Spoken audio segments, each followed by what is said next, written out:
Aloha, hoy os traigo una receta que es verdaderamente mi infancia. Me encantaba cómo hacía el arroz al horno, tanto mi abuela como mi madre, y era sin lugar a dudas uno de mis platos favoritos. Es un plato típico de la terreta y que además es espectacular. Aunque no suele gustar mucho a gente que viene a probarlo, pero bueno, la verdad es que está muy bueno. Vamos a calentar en una olla, normalmente se hace de barro, pero yo utilicé en esta ocasión una de hierro, unos ajos con un poquito de aceite.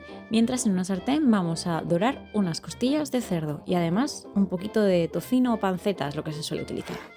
Este plato normalmente se hacía con las sobras de los cocidos que se hacían en Navidad, el cocido típico valenciano, pero en este caso lo vamos a empezar un poco como desde cero, porque también se puede hacer así.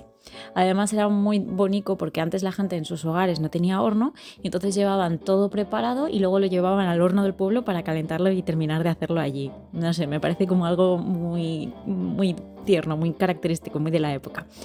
Una vez tengamos dorada la carne, lo que vamos a hacer va a ser añadirla a la misma olla en la que tenemos los ajos que se estaban dorando. Es una cabeza entera de ajos, porque así, a lo bestia, pero ya veréis que no da mucho sabor a ajo.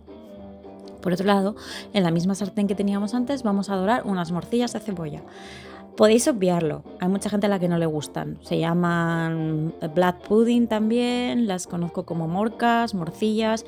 A mí me encantan y vamos, me parece que le da un sabor y un puntazo extra al arroz al horno. Luego vamos a añadir el arroz, un puñado y medio aproximadamente por persona, o un puñado por persona y un poquito más. Vamos a saltearlo un poco o a dorarlo un poco, lo que se llamaría nacarar en la misma sartén que hemos puesto los ajos y todo el resto de carne. Y vamos a tostar un poquito azafrán. Azafrán y arroces de la terreta van unidos de la mano, es como muy característico. Por otro lado, hay gente que odia esto, pero es típico añadirle garbanzos al arroz al horno. Podéis hacerlos vosotros cocidos previamente o directamente comprarlos ya hechos. Es un paso que podéis saltar, pero a mí particularmente me parece pecado no añadirlos.